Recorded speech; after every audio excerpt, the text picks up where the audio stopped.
Praise the Lord. தேவனுடைய பரிசுத்த நாமத்திற்கு ஸ்தோத்திரம் உண்டாவதாக.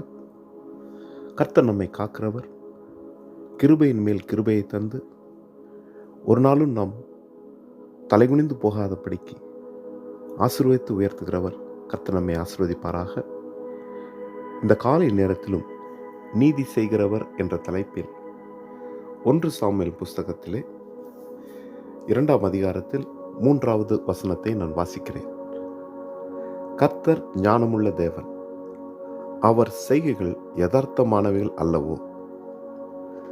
கர்த்தர் பிரியமானவர்களே, அன்னாள் தேவ சமூகத்தில் இந்த வார்த்தைகளை சொல்லுகிறாள். தேவன் ஞானமுள்ளவர், அவர் யதார்த்தமானவைகளை செய்கிறவர். அவர் தம்முடைய ஜனங்கள் நீதியாய் நடத்தி அங்கு தேவ பிள்ளைகள் ஒரு நாளும் வெட்கப்பட்டு போகாதபடிக்கு அவர்களுக்குரிய நியாயத்தை செய்கிறார். தம்முடைய ஜனங்களை விசாரிக்கிறார். தேவ நன்மையை செய்கிறவர். நம் வாழ்க்கையிலே நமக்கு நீதி கேடுகள் ஏற்படும் பொழுது கர்த்தர் நியாயம் செய்கிறார்.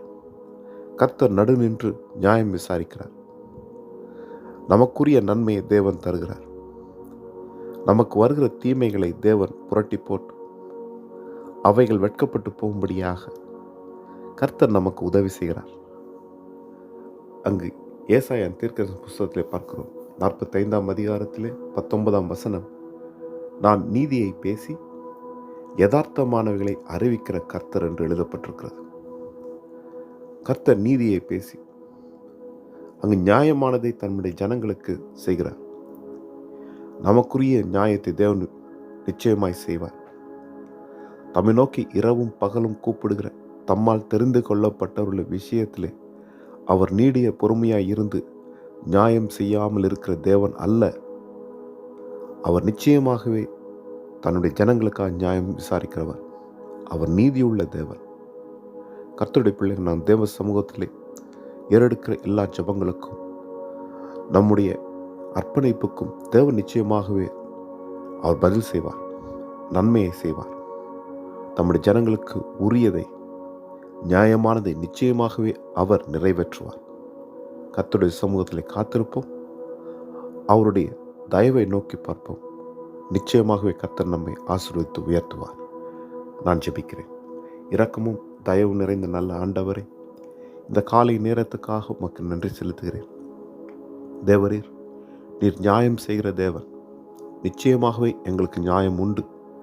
ஆண்டவரே, எங்களுக்குரிய ஆண்டவர் நீதியை நீர் ஆண்டவரை நிறைவேற்றி முடிப்பீர்.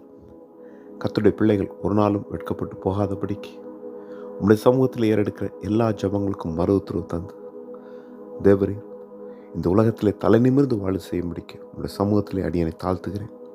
இந்த ஜெபத்தை கேட்டு ஆசீர்வதித்து நடத்தும்படிக்கு எல்லாம் வல்ல மரித்து உயிர்த்தெழுந்த வல்லமையில் இயேசு கிறிஸ்து நாமத்தில் ஜெபிக்கிறேன் நல்ல தகப்பனே. ஆமென், ஆமென். கர்த்தர் தாமே நம் அனைவரையும் நிறைவாய் ஆசீர்வதிப்பாராக. ஆமென்.